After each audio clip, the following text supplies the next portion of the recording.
Hello and welcome to Salesforce Architecture Talk with Gaurav and Satya. This is the place for all architects, consultants, and developers in the Salesforce ecosystem. Hello everyone, welcome back to the Salesforce Architecture Talk. Great to be back on this particular episode. And in this episode, we have a surprise with not one, but two surprises. And a different way we will run this particular episode because we are missing our my partner in crime, who is Satya, and I'm the only one who will run, but I'm not alone. I have great CTAs from across the globe, I would say. Both of these CTAs are sitting in Dubai. Great place to be in, I think, at this point in time in the economy. We have Tuan and Vineet with us. We'll quickly go through their journey of CTA today. I think the focus of today's episode is going to be more aligned to learning about both of them, learning about the CTA journey both of these great CTAs have gone through.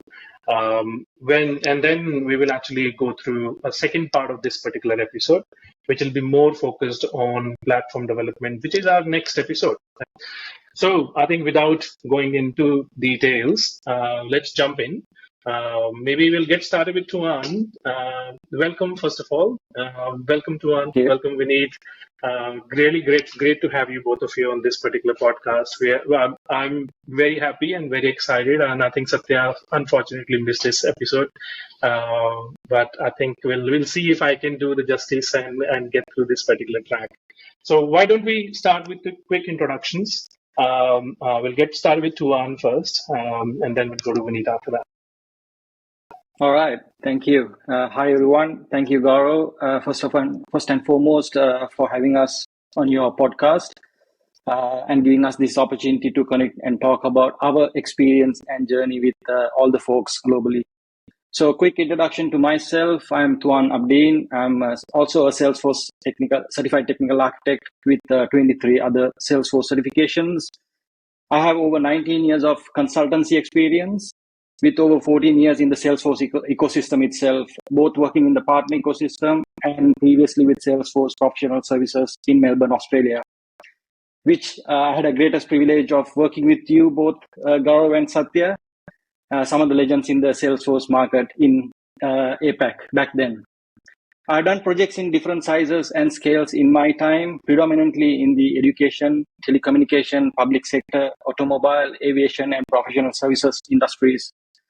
As you said, I recently relocated to Dubai from Australia and going into my 8th month in Publicis Sapient MENA practice, where I closely work with Vineet. Publicis Sapient is a Salesforce GSI, as you know, who operates in the Salesforce practice in over 20 countries. I've been lucky and honored to be contributing to the Salesforce ecosystem's development in Southeast Asia, APAC, and now in the MENA region, Middle East and North Africa. And that's me in a nutshell. And Vineet, over to you, mate. Yeah, thanks, Tuan, and thanks, Gaurav, for inviting me as well. It's really an honor to sit with the two CTAs who have been there. And Gaurav, I've been following your journey. I think you became a CTA before me, and your journey was definitely inspiring. I took a lot of notes from your experience, and that's where I cleared my CTA exam. So, yeah, so for everyone else who is joining in, so hi everyone, my name is Vineet, and I've so similar to Tuan, I close to like 14 years of experience working in Salesforce ecosystem, and I've worked with different Salesforce partner. Unfortunately, not worked with Salesforce as such, but more around with the partner ecosystem. And during that, I got an opportunity to work on different verticals like real estate, travel and hospitality, oil and gas, chemical, pharmaceuticals, free zones, to name a few. When I started my journey, I started as a support engineer. And that's where I got exposed to Salesforce, and then I kind of progressed on to become a developer. And now currently I'm serving as a chief architect and overseeing one of the large digital transformation in UK.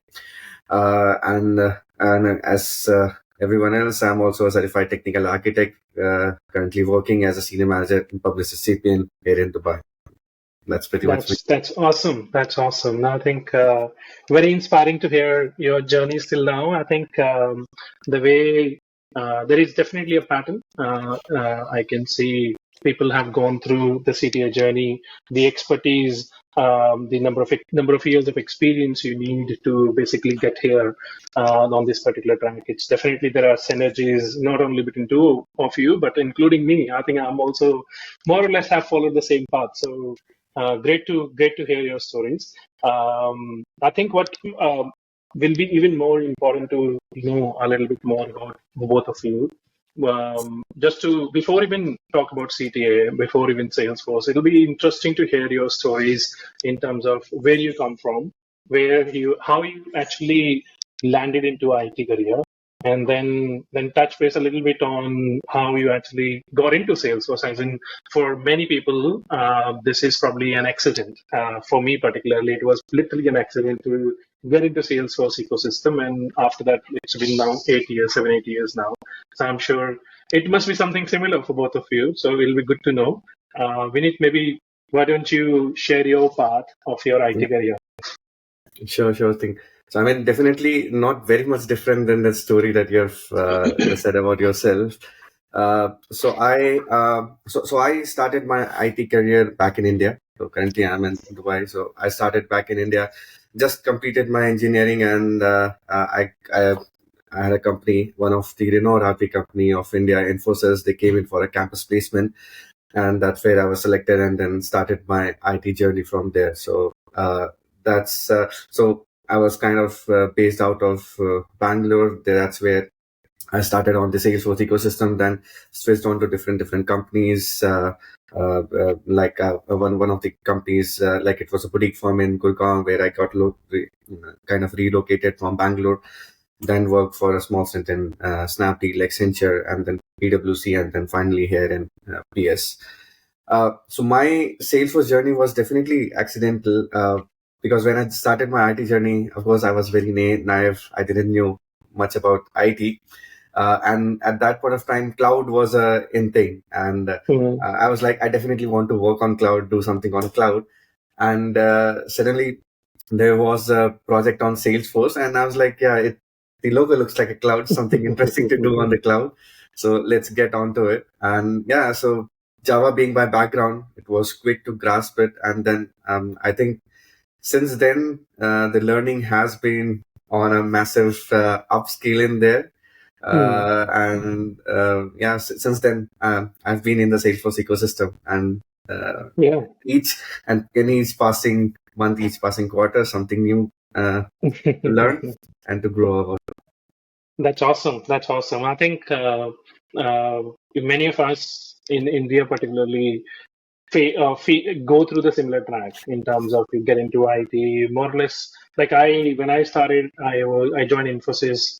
I was also on track of Java J2E development for like 9-10 years, and then it was completely accidental for me. So it's a great to see your journey and great to hear about you. I think it's a pattern, I would say, and once people get into this ecosystem, it's something they just keep on expanding and growing and applying the same knowledge. And once you come from Java background, particularly, it's easy for people to just understand, right? As in, it's very convenient probably for people to understand the architectural patterns.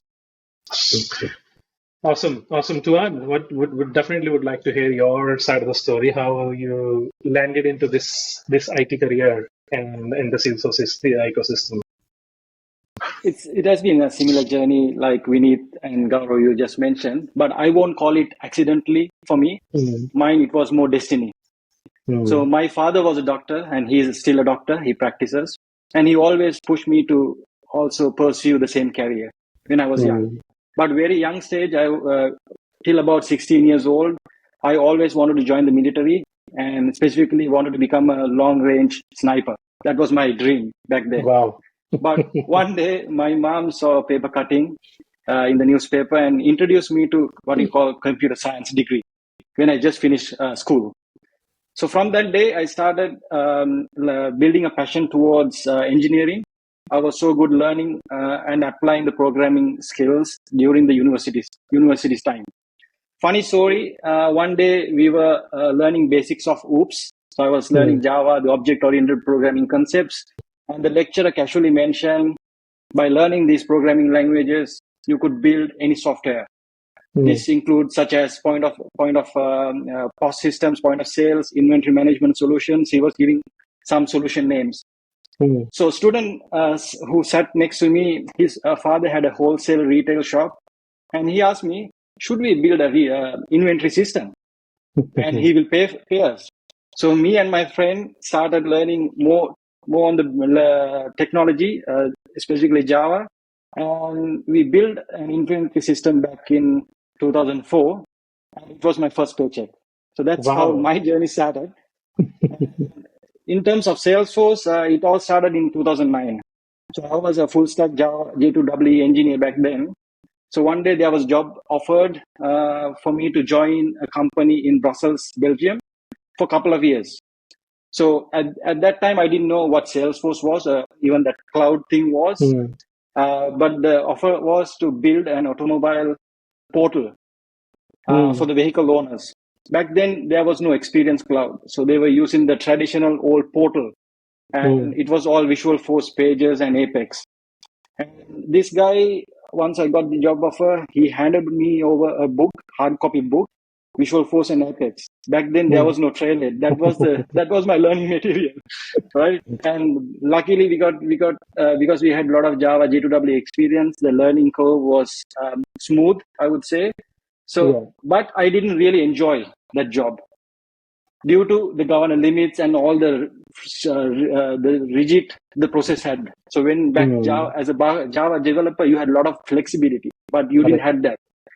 So hence I didn't like it too much, but I was lucky enough to attend a Salesforce event in Belgium, Brussels, which is now similar to the World Tours. Back then, it was about 1,000 guests, people. I saw that enthusiasm in the community. This was in 2010. And the same year, I was also lucky and honored to go and attend Dreamforce. Back then, it was about 35,000 people. So this was the triggering point for me to pursue the Salesforce career by seeing the community, the growth, and the enthusiasm around it. So that's where I thought I should stick to Salesforce. Wow, that was my journey. That's awesome. No, I think there are quite a few points which I really want to touch base a little bit more. Particularly, do you still pursue your interest of becoming a sniper or doing some shooting activities outside work, or is that gone? It's still there. It's still there, but I don't think that I can pursue that now. I'm old to do that. Interesting.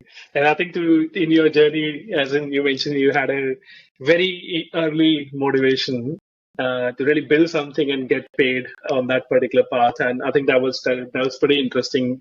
As in at that early stage, if you have that kind of a motivation to do something and build something, that's definitely increases your interest. So it's definitely value add. So great to hear your story around that. Definitely.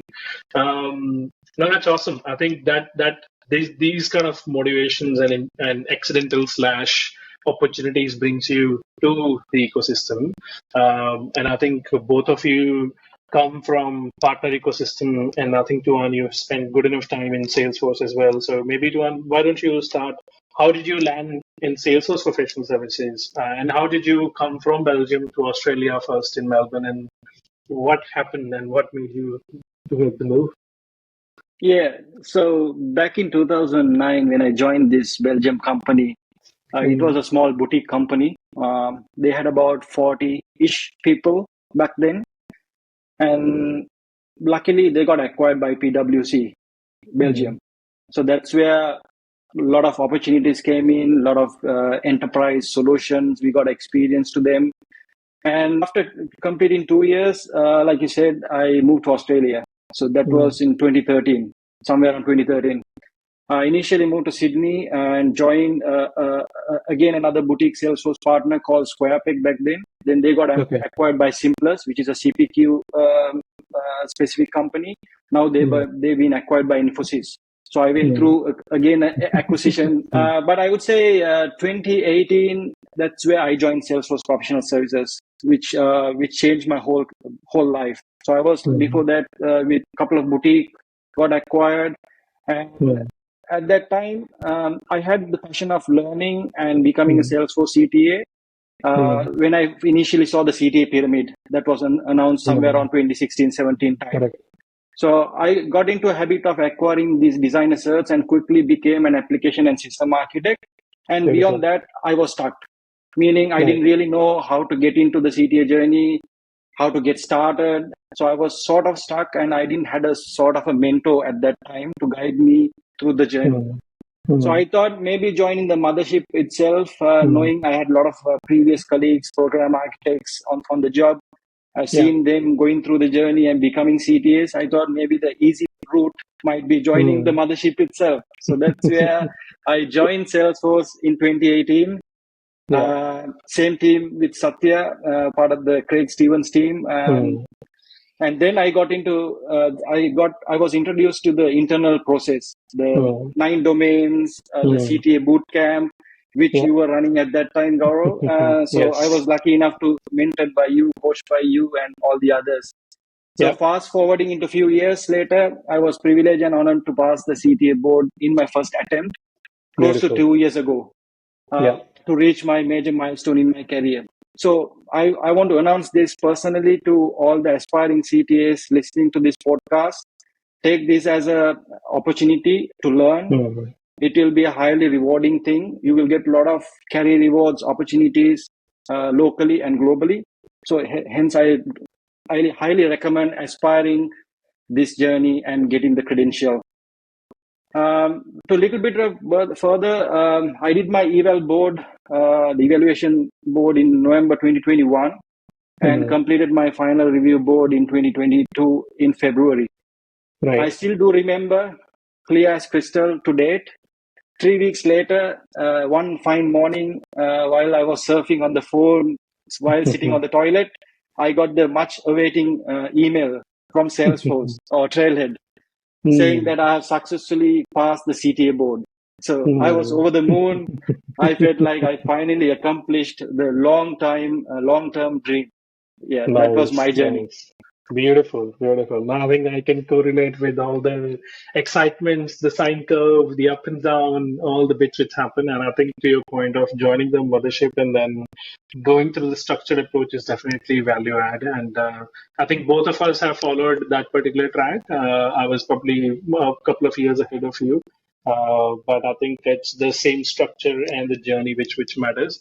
But I think Vineet got something else on his hands. I think so. We learned about Vineet that you joined, worked in a number of partners. I think I haven't heard.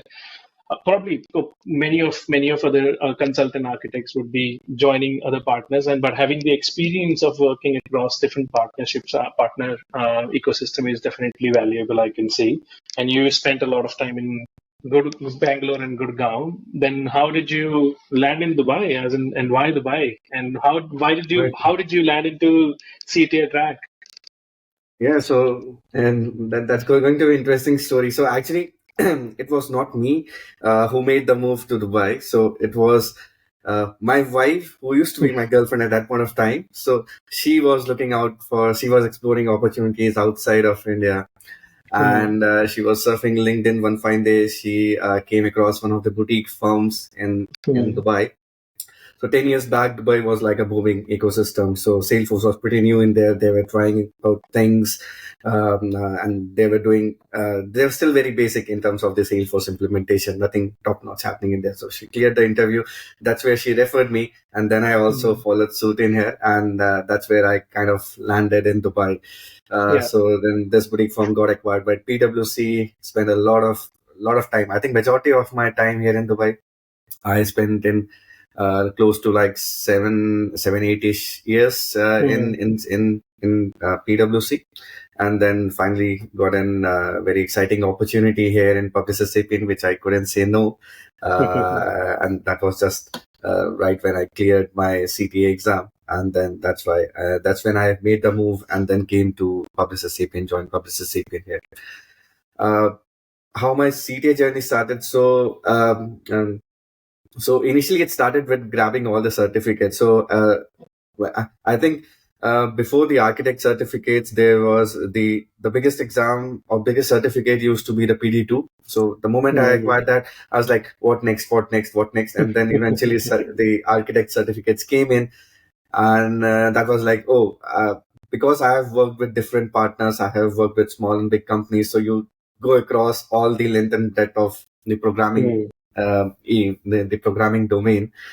And I was like, I've done that. I was pretty confident in my programming skills. I'm like, what next? What next? So that's where the certificates came in. I was like, now I need to get into the depth of things. And then I started acquiring the different domain certificates, the sharing, visibility, integration, architect, and so on. And again, it took me a year plus kind of thing to get all the certificates. And again, then after that, what next? So luckily, I think at that point of time, CTAs were not very renowned. At that point of time, we had very few CTAs and people were coming up, and people were coming up that they also want to become a CTA. So the very first video that I came across on YouTube was the Ladies Be Architect. I think that was where my that is what inspired me, and I think it was Matt Morris and Gemma, and may her soul rest in peace. Unfortunately, she is not with us anymore. But yeah, that was the kind of inspiration journey for me, and I watched that video, and I was like, this is interesting. This is what I want to be. This is what I want to see myself in. That when I'm talking about the length of bread, describing the whole solution with the confidence and be able to take any question that comes in. So that's where after the domain certificates, I started to focus on CTA exam. Again, when I was in Middle East, the Salesforce ecosystem is not very big. And you don't get to meet a lot of people in there. So I had to look internally how to help. So initially I started on my own.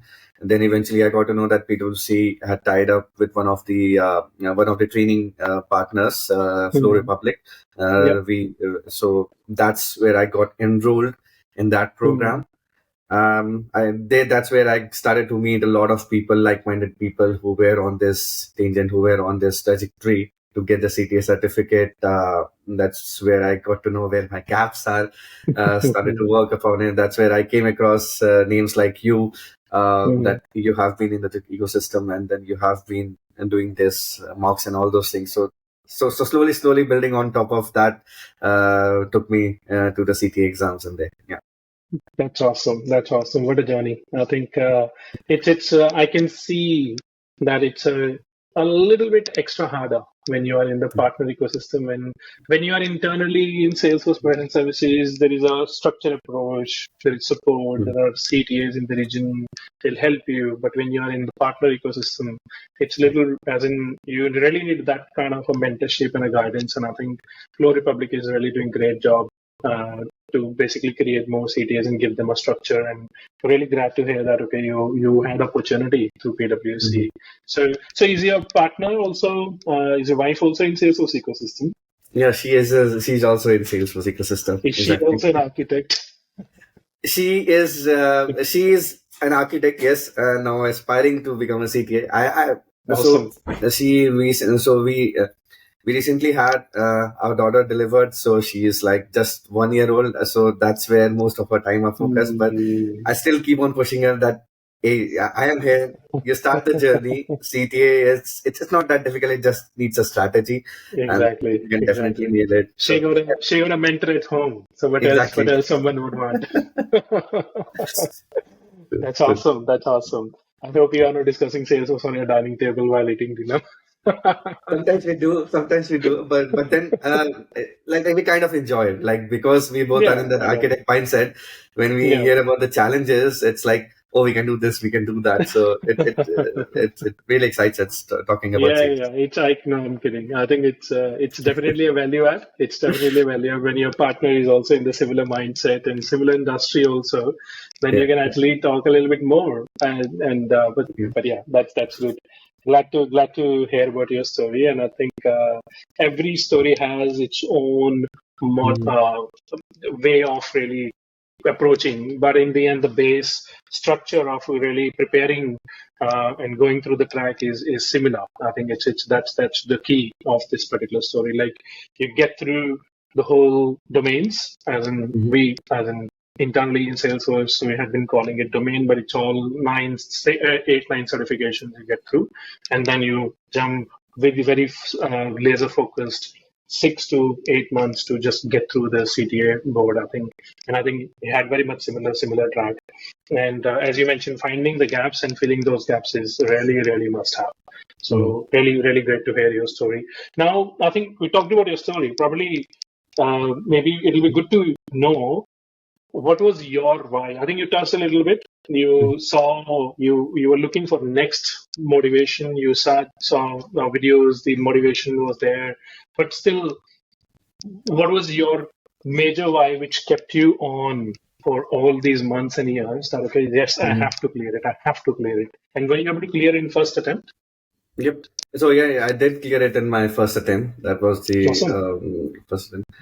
So what kept me going? Actually, so this is also kind of a. So before I answer that, one part of my inspiration to actually also go into this journey was that I've already been a lot in this ecosystem. Like it was already like 10, 12 years. I was like, what am I doing? I need to do something big now. Because you have lots of developers, you have lots of programmers. What is the next thing? So that is to make that next jump. I think CTA was the perfect certificate to do and invest a lot of time in doing that. So that is where my journey. That's where it took me. It kept me inspiring that this is something I wanted to do and add my focus. What kept me doing is like eventually when I started on my journey. When I did my first mock, so it was a bomb. I had so many gaps, and before starting the journey, I was pretty confident that I'm a developer, I know everything. Right? And it was a reality check for me that, frankly speaking, in the whole CTA scenario, development is a very small part. Majority of it's just like, how do you know the platform? What's the point and click? What's the config features that you have? And that's where I realized that I don't stand anywhere. What did I get myself into? But then, eventually I thought that I will change my mindset. I changed it. Thinking that I don't know anything. I'm starting from scratch, and that's where I started to go through all the Salesforce documentations, all the configuration bits, starting to explore it from scratch. That okay, what are the different bits and pieces? How do you configure it? What are the consideration limits and around different things? So that's where I started to fill on my gaps. Started to slowly build on top of it, and eventually.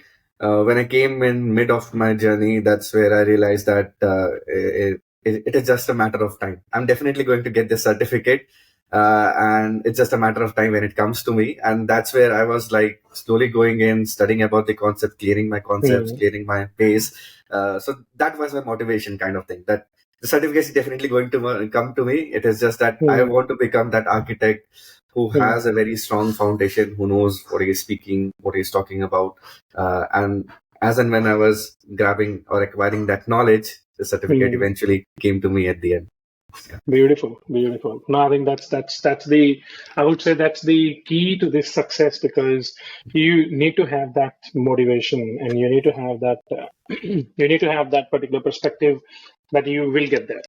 It's a journey, and it's a learning journey. And during the journey, you will fall, you'll stand, you will prepare again and attempt again. And I think the shock of attempting the first mock and then getting that shock and recovering from that shock, I can see Tuan is also laughing. He had the same shock. I had the same shock. I still remember it was a short scenario, 2-hour scenario in 2019 I was given, and I had 2 hours to prepare. And in 2 hours, I couldn't even finish the pages. It was kind of that. And when I was presenting, my mentor was like, yeah, go, tell me, what are you? I'm like, I don't know what to present. It was literally shock. I went through that particular phase, and that same thing happens. As in you get through this particular track, find your gaps, fill those particular gaps, and then those low times will come. And then you need to have that why very clearly in your mind, that you will need to get there, and you will get there. So it's fine to fall, and it's fine to stand back and try again and face the failures. I think that's the way to go. So, yeah. Awesome. So, Tuan, what was your why? As in, what was your? I can see you joined Salesforce, the mothership, and you had a very structured support. We spoke about your journey quite a few times in Salesforce as well. But still, not every architect, even in Salesforce professional services, really clear CTA or get on the CTA track, right? As in, it's a bent of mind you need to have. So, what was your why and what was your focus? Yeah, it's a great question, Gaurav. So my motivation or my why got changed throughout the journey. So like I said, I always had the passion of learning and acquiring certs, etc., and wanted to learn and become a better person.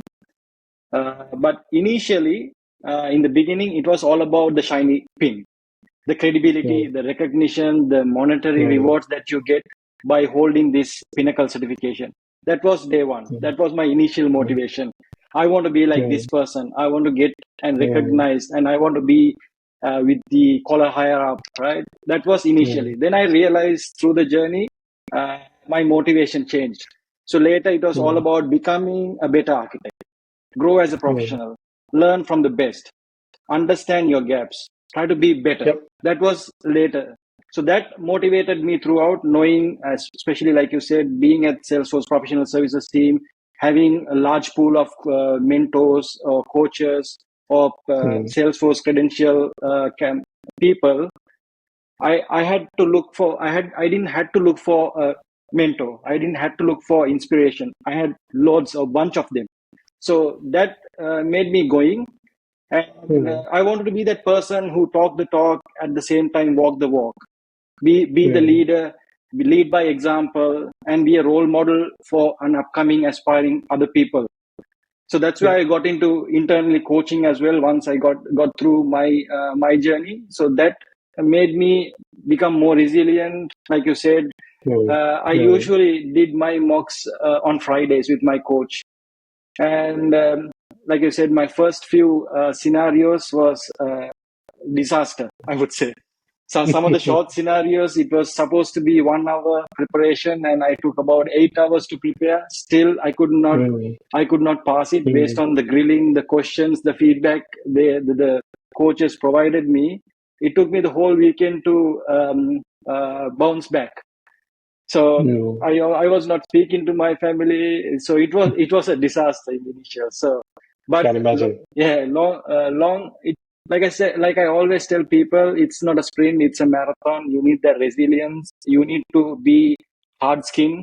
You cannot be soft. So all of that non-technical stuff I learned during that journey. So a lot of us thinks this exam is purely a technical, 100% technical exam. But eventually you learn it's not a technical exam as per the title says. So so one of the other motivation was I felt personally I was struggling in front of customers explaining complex things. Then I realized going through that journey, becoming a better person, becoming a better architect, I wanted to be that confident person in front of customers and serve them better by making their complex problems simpler and their simple problems compelling to them. So by learning by going through the journey, by learning the platform and having a deeper understanding of each of those 8 or 9 domains, I got acquired a lot of confidence. I acquired a lot of deeper understanding how things under the hood works. So it was easy for me to tell the compelling story in front of customer. So that was the key motivation during my journey, I would say. Awesome. No, that very well said and very well put together. I think it's a you see those kind of motivation, those kind of bits, and then eventually in the journey, I think you really need to have that right motivation, which will keep on changing. I think you very well said on that angle. I had very much similar pattern. My initial motivation, I was sitting in the interview, and I actually the interviewer actually asked me, when are you, after the interview all happened and I was about to join. he said, okay, when are you going on the track on the CTA journey? I was like, yeah, it will take a couple of years. He said, no, that's too slow. You got to finish in 6 months. I was like, okay. So it's I think it's the also that kind of motivation and the push which you keep on getting. I think it's definitely required, and things changes as in it's a long journey, right? So things will keep on changing. So we talked about your why and talked about your motivation around it. I think while on the journey, every candidate or every architect really have their own strong areas or weak areas. For me, I came from literally integration background. I had done integration for years, so I felt very much confident to really get on the integration. Like the suggested track for me, or probably all CTAs internally or candidates internally, thought, okay, you follow different domains, and integration probably was fourth or fifth in the track. And I actually attempted integration first because I came from that background, right? So I felt very confident in the integration. So and was very strong for me. It's something similar. Definitely might have happened to both of you. So it'll be good to know. As in, what was your strongest area? Like we have 8 domains. Then what was your strongest area? Maybe we'll talk about Tuan first. And then the weakest, as in how did you tackle that particular weak area to focus and prepare? Because a lot of candidates will have the similar problem. Okay, sure. So my strongest area is a bit different to you, Gaurav, because I had a lot of development experience prior joining Salesforce and getting into the CTA journey itself. For me, programming or the Apex and the Visual Force domain was my forte back then. So I had a lot of experience. So probably I can't recall which certification I did first, but I think one of the domains I initially attempted was programming one. So that was my forte back then. Obviously, through the journey, I got into the other domains. I got familiar with other areas. Now I won't say programming is my forte because I haven't done hardcore development for many years. But that was my strongest, I would say. So still to date, if somebody technical person asks me how to do oops or write best code, cut best practice code, I can still from memory, I can from muscle memory rather, I can still talk about it. In terms of weakest, it's probably common for a lot of us. It was identity and access management was my weakest. I had to spend a lot of hours, sweat and blood on that domain. I clearly remember a lot of grilling was happened with my own journey, with my own coach and external judges. A lot of grilling happened, and then I realized, I would say rather, I had a fairly good understanding about IDEM, like things like single sign-on, how the OAuth works, but I never understood the under the hood mechanics, how it actually works, how does the handshake works, how does the signing, what is the signature, what is a hash, all that under the hood I never clearly understood.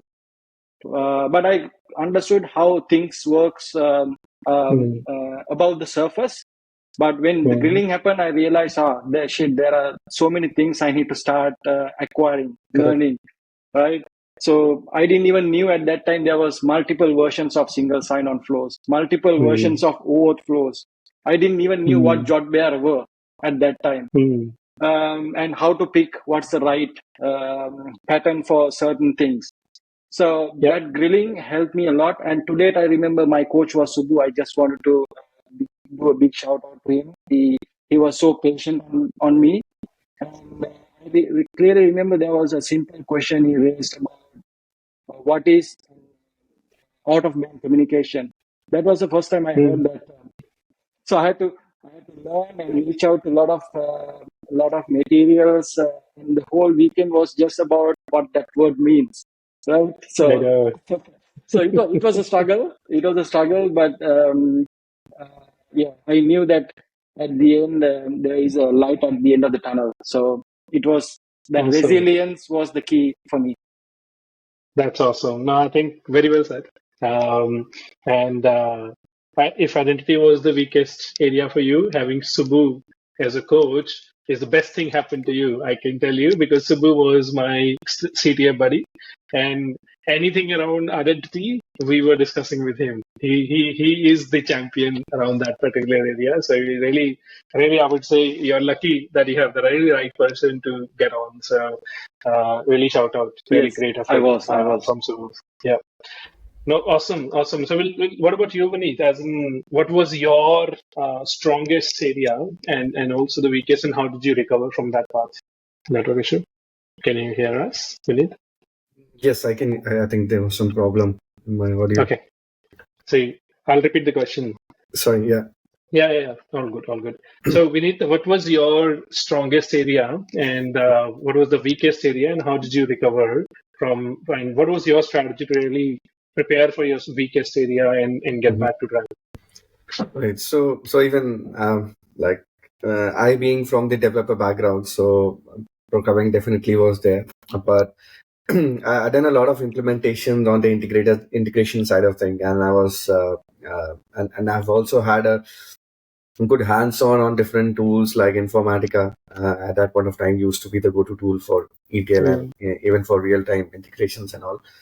So that's where I was pretty much confident that integration I know in and out, but definitely there were some gaps in there, but not like major gaps. So that was one of the easiest domain I think for me to sail through. The weakest was, of course, I think not just for me and even Tuan has said identity. I think for all the architects who are aspiring to become a CTA, identity and access management is just because you don't get that exposure to work a lot on this domain is that's where the majority of the gap is. And while Tuan was describing his side of journey, I felt like he was speaking my journey. That when I started that, I just knew about single sign-on. And when I started this journey, then I got there is OAuth, there is OpenIDC, there is web server, there is user agent, and I was like, what is this? and unfortunately, I didn't have a person or guide who could have guided me. So it was all the Salesforce documentation. I started to go through it. But again, that was not just enough because that was just theoretical knowledge, and to apply practically to a scenario where should be used, what kind of flow. That's where my study buddies came into play, who were part of the Flow Republic. So they came with they had worked on different identity features, and that's where they guided me that okay, this is where what things used to be. And then of course on top of it, studying from the Salesforce documentation really helped. I think one thing that really helped me to overcome this was read and practice. I think the more I did, the more I started to feel very comfortable in talking about it and implementing it. I think one thing I've worked on for similar to Tuan, one topic of surprise for me was mutual TLS. That was the first time I heard that a mutual TLS. What's that? TLS I've been hearing. What's mutual TLS and how do you implement that in Salesforce? So that was a totally new thing for me.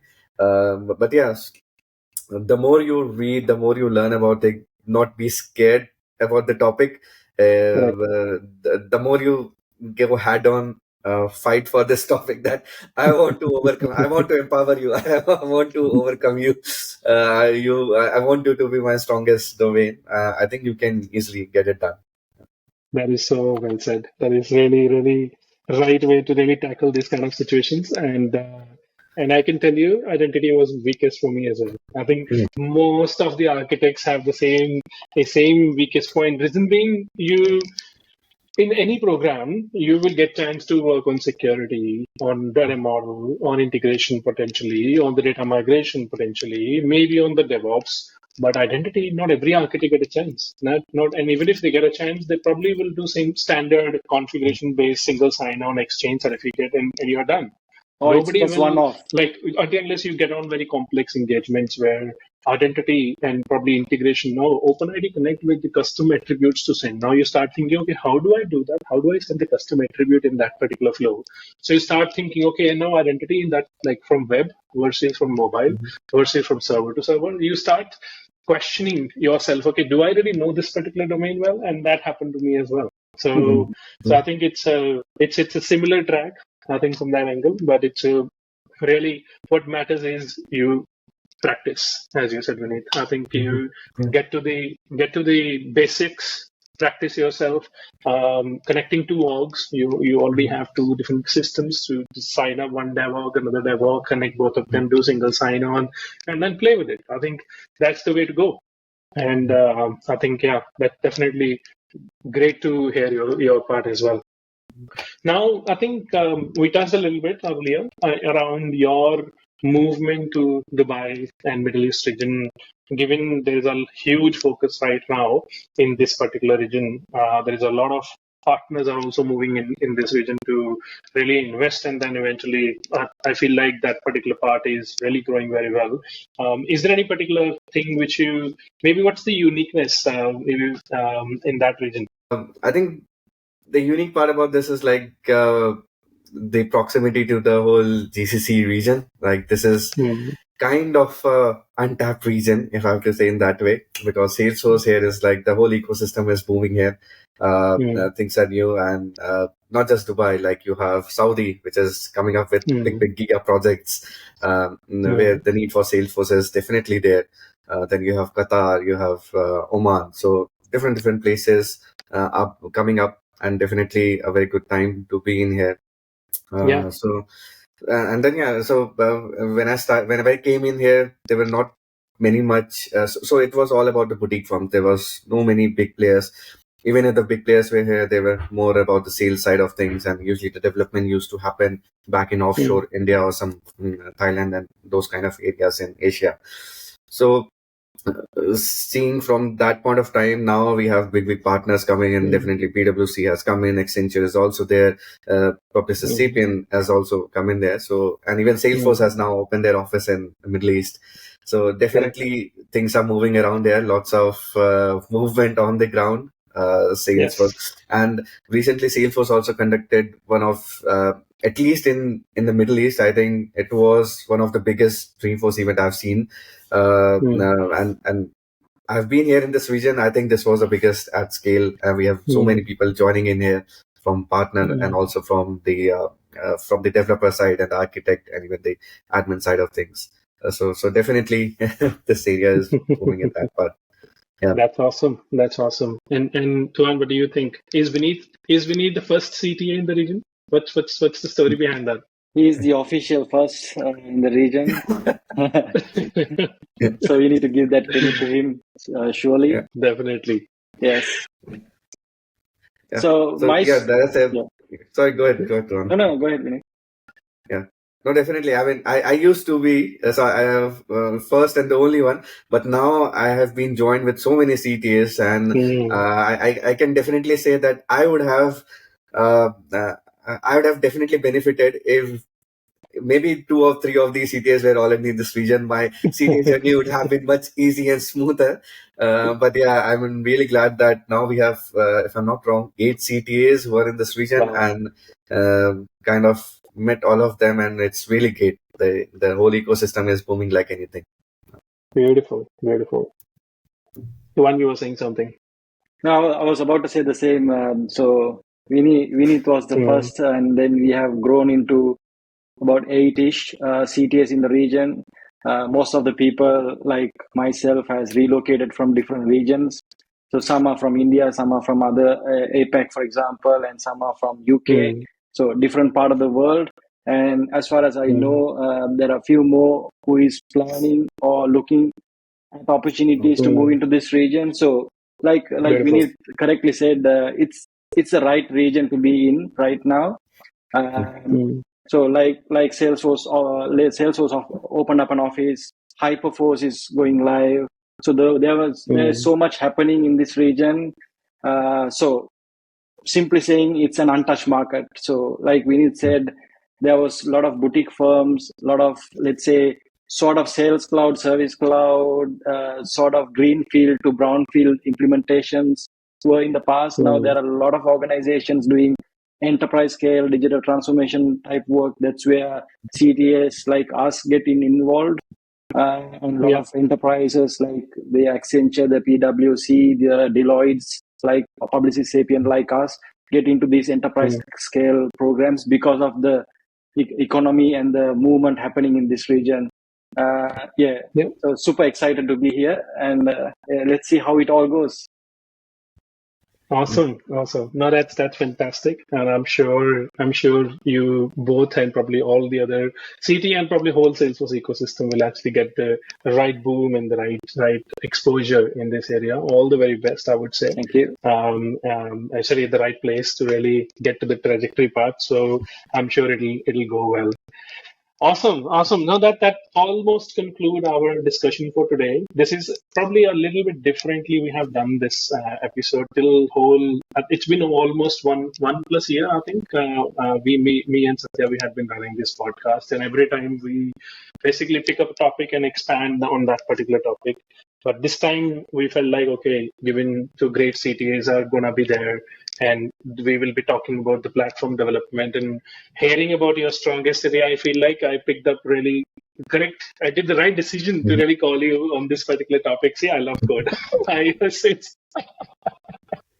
That's exactly what we need to do. So we're going to conclude here today, and then eventually in a couple of weeks we'll meet again, and we'll talk a little bit more about the platform development, different processes, different opportunities, how we can actually get the development right. What are the really extent to which the development can happen on the platform? So we'll touch around all that. Completely focused on CTA in terms of what you need to know from CTA perspective. So I'm really looking forward to next episode, and thank you both of you for taking your time today to really spend almost an hour with me. Unfortunately, Satya wasn't here, but he has promised he will be joining all three of us next time. So really looking forward to the next episode, and we'll get back together again. Thank you both of you, and have a good weekend. Thanks, Gaurav. Thank you for having us, Gaurav. Yes, bye-bye. Take care. Bye-bye. So with this amazing conversation, we conclude this episode, and thank you so much for listening. Hope you enjoyed this episode as much as we enjoyed recording it.